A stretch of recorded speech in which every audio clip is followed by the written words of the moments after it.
नमस्कार, स्वागत है आप सभी का। आप देख रहे हैं आज की चर्चा। मैं हूं प्रीति सिंह। भारतीय रिजर्व बैंक ने शुक्रवार को लगातार चौथी बार नीतिगत दरों में कोई बदलाव नहीं किया है। आरबीआई ने अपने रुख को नरम रखा है। इससे पहले दिसंबर में भी आरबीआई ने नीतिगत दरों को यथावत रखा था। वहीं मार्च और मई 2020 में रेपो रेट में लगातार 2 बार कटौती की गई थी। रिजर्व बैंक के शुक्रवार को हुए ऐलान के बाद रेपो दर 4% और रिवर्स रेपो रेट 3.35% पर बना हुआ है। रेपो रेट वो दर है जिस पर आरबीआई बैंकों को लोन देता है। आरबीआई गवर्नर शक्तिकांत दास ने पॉलिसी का ऐलान करते हुए कहा कि मॉनेटरी पॉलिसी कमेटी ने सर्वसम्मति से रेपो रेट को बरकरार रखने का फैसला किया है। आरबीआई गवर्नर ने वित्त वर्ष 2021-22 में जीडीपी ग्रोथ रेट 10.5% रहने का अनुमान जताया है। वित्त वर्ष 2021-22 का बजट पेश होने के बाद यह आरबीआई की पहली पॉलिसी है। सेंट्रल बैंक ने पिछले साल फरवरी से अब तक रेपो रेट में 1.15% की कटौती की है। साथ ही चालू वित्त वर्ष की चौथी तिमाही में खुदरा महंगाई दर का लक्ष्य संशोधित करके 5.2% कर दिया है। आरबीआई गवर्नर शक्तिकांत दास ने मौद्रिक नीति की घोषणा करते हुए कहा कि महंगाई में कमी आई है और अब ये 6% के टॉलरेंस लेवल से नीचे आई है। उन्होंने कहा कि समय की मांग अभी ग्रोथ को सपोर्ट करने की है। वहीं मैन्युफैक्चरिंग सेक्टर में कैपेसिटी यूटिलाइजेशन सुधरा है और ये इस वित्त वर्ष की दूसरी तिमाही में 63.6% रहा, जो पहली तिमाही में 47.3% था। उन्होंने कहा कि अर्थव्यवस्था में रिकवरी और तेज हुई है। आज की चर्चा में हम आरबीआई की मौद्रिक नीति समीक्षा का विश्लेषण करेंगे और इस विश्लेषण में, इस चर्चा में मेरे साथ जुड़ रहे हैं 2 खास मेहमान। मेरे साथ जुड़े हुए हैं अजय शंकर जी, पूर्व सचिव वाणिज्य और उद्योग मंत्रालय। साथ ही मेरे साथ हैं doctor Brajesh Kumar, associate professor, Arun Jaitley national institute of financial management. आप दोनों मेहमानों का बहुत बहुत शुक्रिया इस चर्चा में शामिल होने के लिए। अजय शंकर जी, पहले आपसे शुरुआत करूंगी।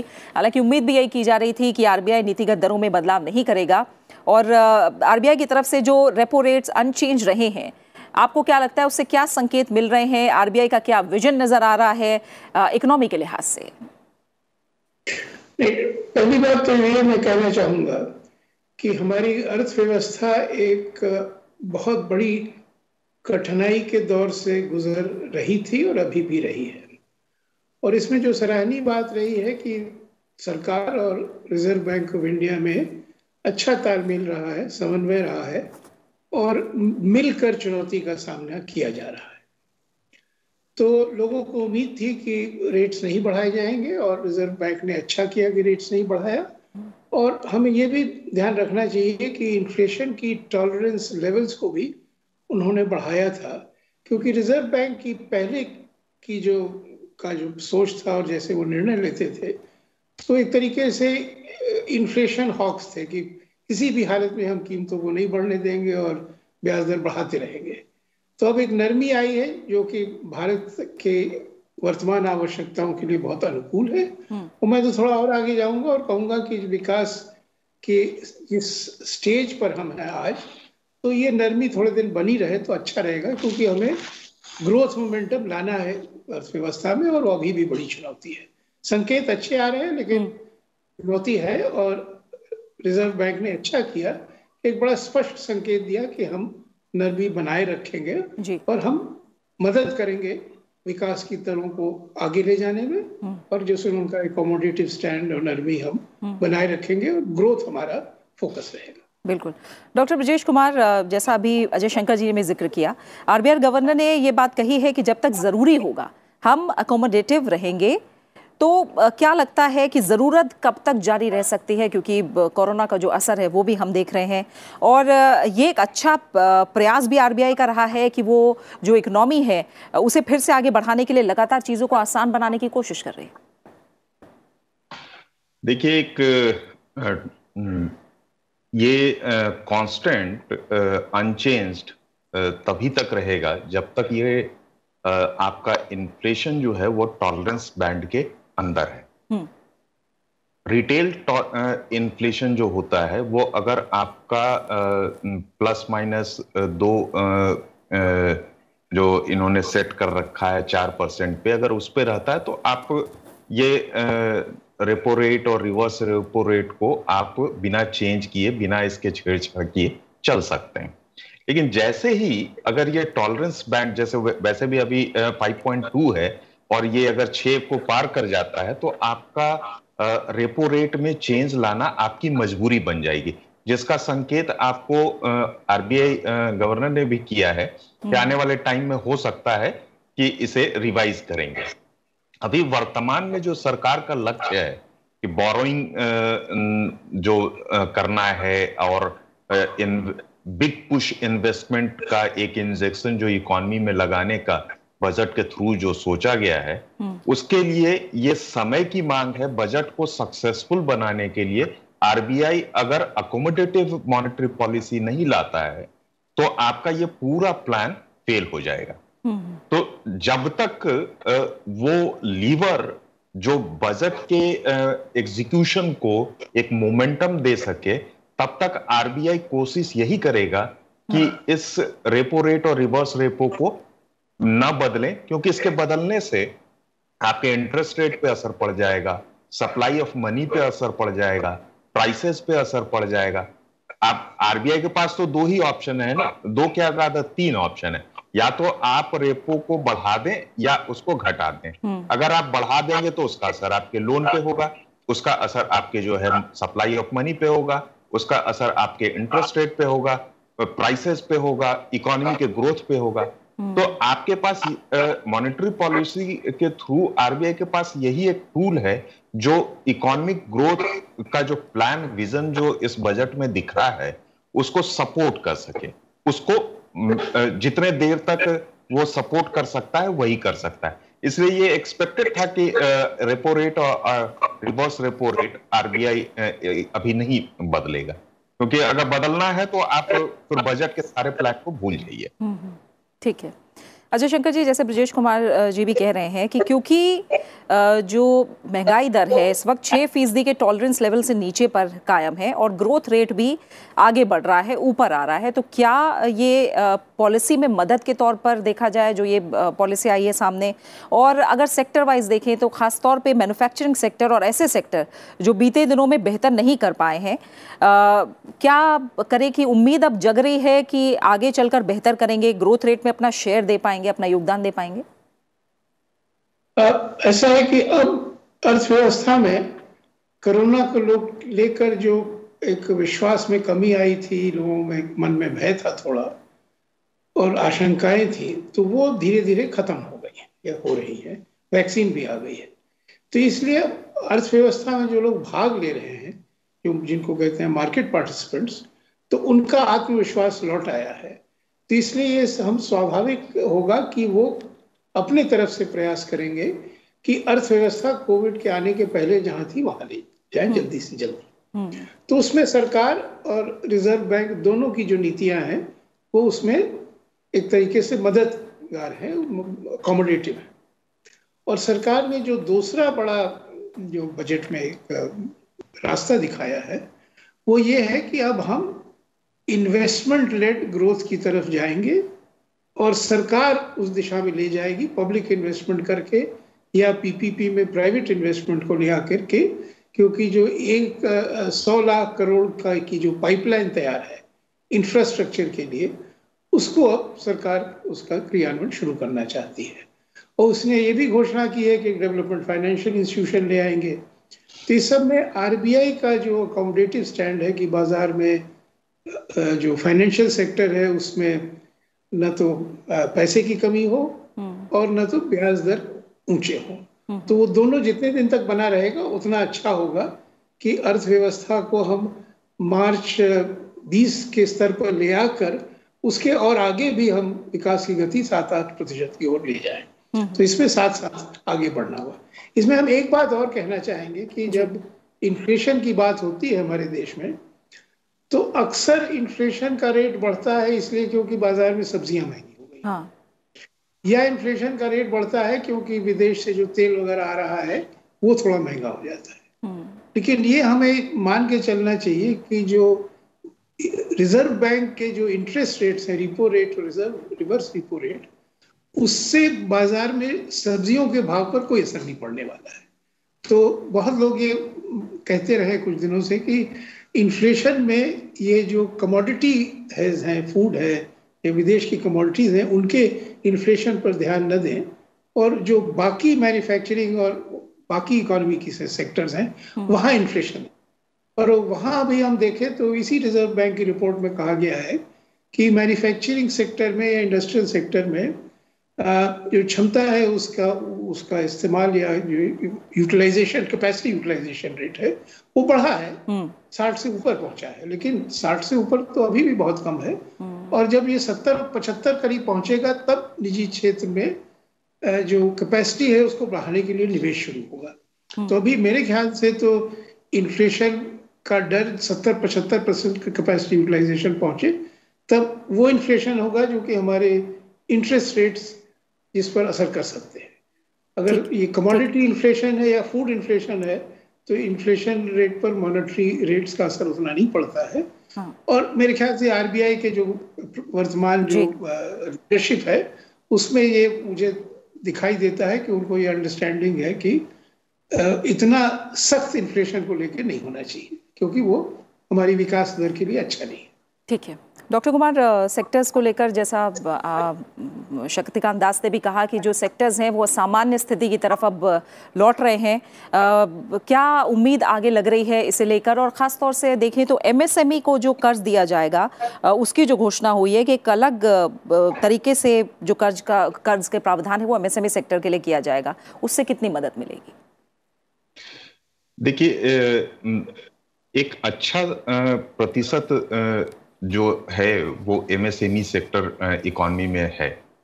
और अगर आप ये पैंडेमिक को देखते हैं तो इसमें जो लार्जर इम्पैक्ट आपको दिखा है तो ये छोटे और मध्यम व्यवसाय के क्षेत्र पे ज्यादा दिखा है, जहां आपको अनएम्प्लॉयमेंट भी दिखा है, डिक्लाइन इन वेज रेट भी दिखता है। तो अगर आप एक interest free support, liquidity support अगर आप एमएसएमई को देते हैं, जो सरकार ने कहा कि हम 2022 तक इंटरेस्ट फ्री रखेंगे, तो ये आप मान के चलिए कि ये छोटी छोटी चीजें मिला करके ये एक बड़ी चीज बनती है और ये एमएसएमई ही आपके मैक्रो इकोनॉमिक को स्ट्रेंथन करेगा। और अगर आप लिक्विडिटी जो आप मेंटेन करके रखना चाह रहे हैं इस मॉनेटरी पॉलिसी से, तो इसका आपको असर छोटे और लघु उद्योग के क्षेत्र पे तो दिखेगा ही। उनके लिए बोरोइंग आसान होगा। बोरोइंग जब आसान होगा तो वो कहीं ना कहीं जा करके आपके जो सप्लाई साइड फंक्शन है उसको मदद करेगा। अभी आपने एज ए पॉलिसी जो ये सोचा है कि हम इन्वेस्टमेंट लेड ग्रोथ की फोकस करते हैं, न कि कंजम्पशन लेड ग्रोथ की फोकस करें, तो इसका मतलब है कि आपने एग्रीगेट डिमांड साइड पे अभी आपने ध्यान देने के बजाय आप एग्रीगेट सप्लाई साइड की ओर ध्यान देना चाहते हैं। अगर आप मैक्रो इक्विलिब्रियम के इक्वेशन को समझें तो अगर आप एग्रीगेट डिमांड साइड को अनचेंज रखना है आपको, तो इंटरेस्ट रेट जो अभी है वो कम से कम आपको मेंटेन करना होगा या इससे कम लाना होगा। कम लाएंगे तो आपका एग्रीगेट डिमांड जो है बूस्ट करेगा।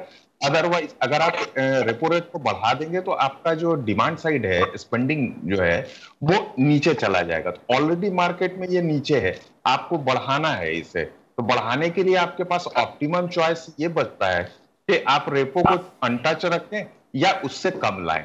तो आने वाले समय में जो मुझे समझ में आता है कि 3-4-6 महीने के बाद अक्टूबर के आसपास में आप देखेंगे कि रेपो रेट में फिर से परिवर्तन आपको दिखेगा और ये नीचे लाने की कोशिश होगी, क्योंकि जो इकोनॉमी को एक बूस्ट मिलना चाहिए वो इन्वेस्टमेंट लेड फंक्शन को टच करके ये डिमांड लेड फंक्शन को भी, कंजम्पशन लेड फंक्शन को भी ये टच करेगा। और अक्टूबर में देखिएगा ये रेपो रेट में फिर परिवर्तन दिखेगा आपको, लेकिन नीचे की ओर ही दिखेगा। अच्छा। अभी फिलहाल इकोनॉमी अकोमोडेट नहीं कर सकता है रेपो को बढ़ाने के लिए। तो ये मुझे ग्रोथ सपोर्टिव डिसीजन लगता है, एक्शन लगता है मॉनेटरी पॉलिसी के नजरिए से। ठीक है अजय शंकर जी, एफडीआई को लेकर भी अब राय जानना चाहूंगी कि एफडीआई में भी लगातार बढ़ोतरी हो रही है, तो ये कितना पॉजिटिव साइन है हमारी इकोनॉमी के लिए? ये तो इस बात का प्रमाण है कि विश्व को हमारी अर्थव्यवस्था पे विश्वास है, भरोसा है। तो जो अंतर्राष्ट्रीय बाजार में जो लोग हैं उनको दिखाई देता है कि भारतवर्ष में अगर आप निवेश करें, चाहे हमारे शेयर बाजार में, चाहे रियल बाजार में, एफडीआई जो कि कंपनियों में जाए, तो उनको दिखाई देता है कि इससे हमें अच्छा मुनाफा होगा और भारत एक अच्छी जगह है जहां हमें जाना चाहिए। तो एक ये हमें विश्वास, हमको अपने ऊपर विश्वास बढ़ना चाहिए कि हमारी व्यवस्था सही दिशा में जा रही है, सारी दुनिया को दिख रहा है। लेकिन मैं फिर कहूंगा कि चुनौती बहुत है, और जो विदेशी निवेश आता है हमारी अर्थव्यवस्था में, उसमें उसका एक परिणाम और होता है जिसपे कि इस मॉनेटरी पॉलिसी कमेटी में तो जिक्र नहीं है, लेकिन कुछ ही दिन पहले आरबीआई की रिपोर्ट आई थी और उसमें स्पष्ट संकेत किया गया है कि रियल एक्सचेंज रेट पिछले 2-3 सालों में नहीं बढ़ा है। उसके पहले करीब 18-19% बढ़ा था। तो जब रियल एक्सचेंज रेट बढ़ता है तो हमारी अर्थव्यवस्था की विकास में गति में मंदी आती है, क्योंकि इंपोर्ट्स सस्ते हो जाते हैं। तो domestic job creation, value addition, domestic manufacturing को एक नेगेटिव प्रभाव पड़ता है। जो पूर्वी एशिया की सब सफल जो अर्थव्यवस्थाएं रही हैं, पहले जापान, कोरिया, चीन, तो सबने अपने रियल एक्सचेंज रेट को कंट्रोल में रखा, बढ़ने नहीं दिया। तो मैं उम्मीद करूंगा कि आने वाले समय में आरबीआई इसका ध्यान रख के ये भी सुनिश्चित करेगा कि रियल एक्सचेंज रेट नहीं बढ़ता है, क्योंकि अगर वो बढ़ता है तो हमारे विकास की गति में धीमी आती है। ठीक है। तो अगर पिछले हम 12-14 साल को देखें तो इंडस्ट्रियल सेक्टर में ग्रोथ उतनी नहीं हुई जितनी उम्मीद थी, और मेरा और बहुत लोगों का मानना है कि उसके पीछे सबसे बड़ा कारण शायद रियल एक्सचेंज रेट का 17-18% अप्रिसिएशन था। तो हम उम्मीद करेंगे कि आगे वाले समय में हम बाहरी पूंजी का स्वागत करेंगे, कि साथ साथ आरबीआई वो भी कदम उठाएगी जिससे कि रियल एक्सचेंज रेट न बढ़े। ठीक है डॉक्टर कुमार, जो मार्जिनल स्टैंडिंग फैसिलिटी है उसको लेकर थोड़ा बताइए, यानी एमएसएफ, उसे 30 सितंबर 2021 तक एक्सटेंड किया गया है। क्या ये कारगर उपाय होगा, क्योंकि बैंक का जो लिक्विडिटी क्रंच है, पैसे की रुकावट है, उसे दूर करने के लिए कितना कारगर साबित हो सकता है? देखिए, बैंकों की जो आज के तारीख में जो एक समस्या है वो है इनके बैड लोन्स, और बैड लोन्स को अटेंड करने के लिए सरकार ने जो है एआरसी के बजाय एएमसी की बात कर रही है। वो बैड बैंक कॉन्सेप्ट के थ्रू इनके जो बैड लोन्स है उनको रिकवरी और रीस्टोर कराने की सोच रही है। अगर आप ये स्टैंडिंग फंड को अगर आप इस वक्त अनटच रखेंगे तो आपका जो विजन है ये बैड बैंक वाला और एएमसी वाला, वो आपका सक्सेसफुल होगा। अगर आपने इसको अभी डिस्टर्ब किया तो आप फिर ये बैड लोन से के विशियस साइकिल से बाहर नहीं निकाल पाएंगे बैंकों को।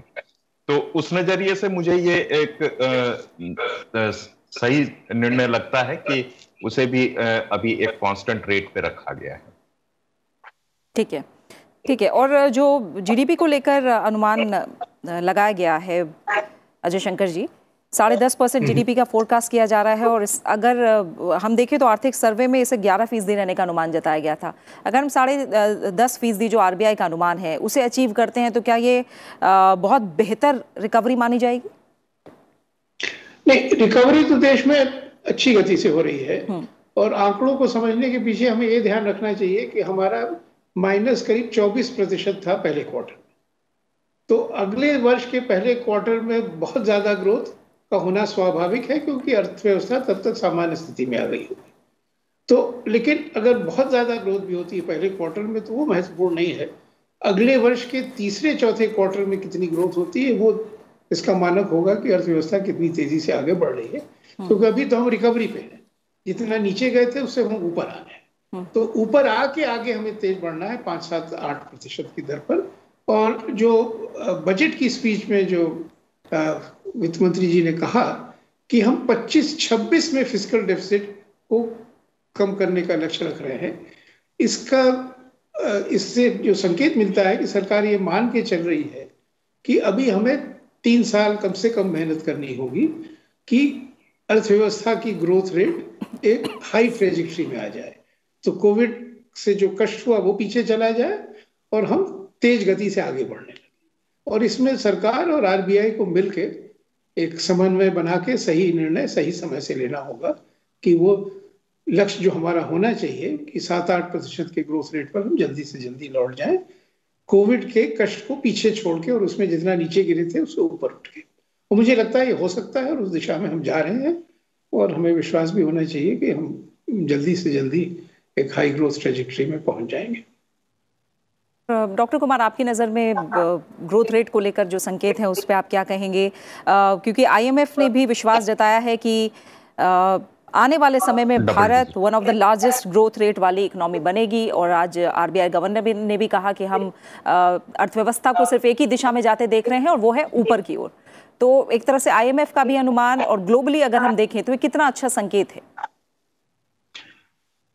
देखिए, IMF ने जो अनुमान लगाया कि 11.5% के आसपास होगा, और इसको अगर आप year on year growth rates के हिसाब से देखेंगे तो ये बाकी जो विकसित देश है जो सिंगल डिजिट ग्रोथ फिगर में होंगे, और सिर्फ एक भारत ही ऐसा होगा जो कि डबल डिजिट ग्रोथ फिगर में देखा जाएगा।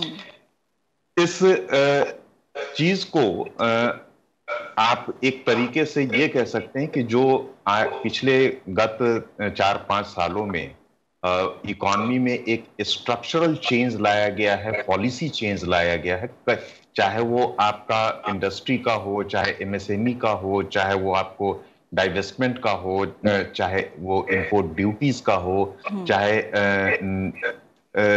आप FDI के सेक्टर में हो, तो इस सभी चीज का जो स्ट्रक्चरल चेंज किया उसका आपको असर अब दिख रहा है या दिखना शुरू हो रहा है। तो ये कोई बहुत अजूबा सा बात नहीं होगा कि अगर हम लोगों का economy double digit growth figure में देखा जाए, क्योंकि आप जब भी स्ट्रक्चरल चेंज करते हैं तो शॉर्ट रन में आपको उसका परिणाम नहीं दिखता, लॉन्ग रन में ही उसका परिणाम दिखता है।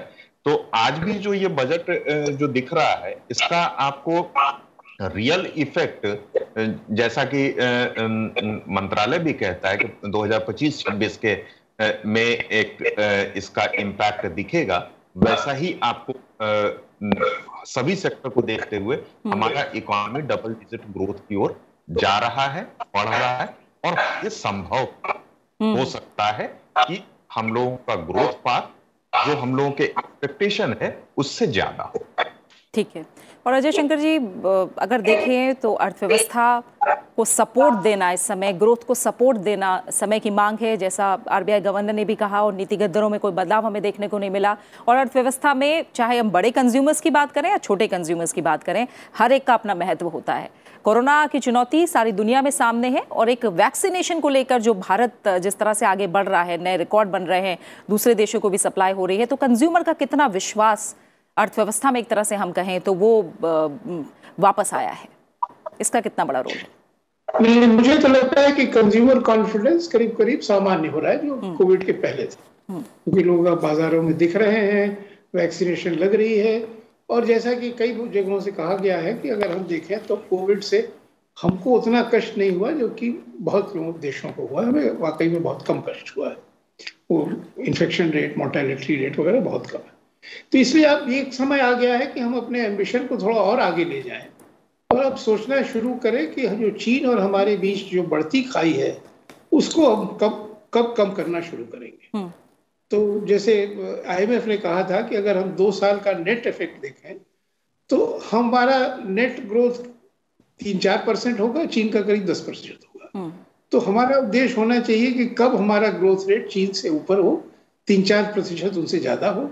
तो अगर उनका 5 है तो हमारा 8 हो, उनका 6 है तो हमारा 9-10 हो, और जो पिछले 30 साल में हमारे और उनके बीच खाई बढ़ी है उसको हम कम करना शुरू करें। ये हमारा राष्ट्रीय उद्देश्य होना चाहिए, और उस दिशा में हमें सोचना चाहिए कि क्या हम कदम मीडियम टर्म में लें जिससे कि ये होने लगे। ठीक है, और ये संभव है, और ये आपको विश्वास भी होना चाहिए और एम्बिशन भी होना चाहिए। डॉक्टर कुमार, आखिर में आप क्या कहेंगे आगे चैलेंजेस को लेकर, जो बड़े चैलेंजेस हैं जिन पर ध्यान देने की जरूरत है, आगे की राह क्या है? बड़े चैलेंजेस को लेकर ये है कि कोरोना का सेकंड फेज यहाँ ना देखने को मिले, जैसा कि यूरोपीय देशों में देखने को मिल रहा है, UK में देखने को मिल रहा है। और अगर सब कुछ सामान्य रहा तो जो लक्ष्य साधा गया है उसे हासिल करने में इस वर्तमान नीति में के हिसाब से असंभव नहीं होगा और पूरे आशा के साथ सभी क्षेत्र जैसे विकास की ओर आगे बढ़ रहा है, रीस्टोरेशन की ओर बढ़ रहा है, तो इसका असर हमें लास्ट क्वार्टर में, जैसा शंकर जी ने कहा कि आखिरी के 2 क्वार्टर बड़े महत्वपूर्ण होते हैं, वो उस वक्त इसका असर देखने को मिलेगा। ठीक है, मुझे आशा है कि विकास होगा। बिल्कुल बिल्कुल। और इसी के साथ आज की चर्चा का समय ये पूरा हो गया है। डॉक्टर कुमार, आपका, अजय शंकर जी, आप दोनों मेहमानों का बहुत बहुत शुक्रिया हमारे साथ जुड़ने के लिए, हमें अपना वक्त देने के लिए। तो जाहिर है आरबीआई का नीतिगत दरों में बदलाव ना करना एक अच्छी खबर के तौर पर देखा जा रहा है। रेपो रेट ऐतिहासिक रूप से न्यूनतम स्तर पर पहुंचा हुआ है। गवर्नर शक्तिकांत दास ने इस फैसले को अर्थव्यवस्था के लिए जरूरी बताया और जैसा उन्होंने कहा भी है कि भारतीय अर्थव्यवस्था केवल एक दिशा में ऊपर की ओर बढ़ रही है। वैसा ही ट्रेंड लगातार बना रहे और आरबीआई का नीतिगत दरों में बदलाव ना करने का फैसला प्रत्यक्ष और परोक्ष दोनों रूप से अर्थव्यवस्था में तेजी लाने में सहायक सिद्ध हो, यही हम उम्मीद कर रहे हैं। इसी के साथ आज की चर्चा में फिलहाल इतना ही। आप इस कार्यक्रम को YouTube पर भी देख सकते हैं। नमस्कार।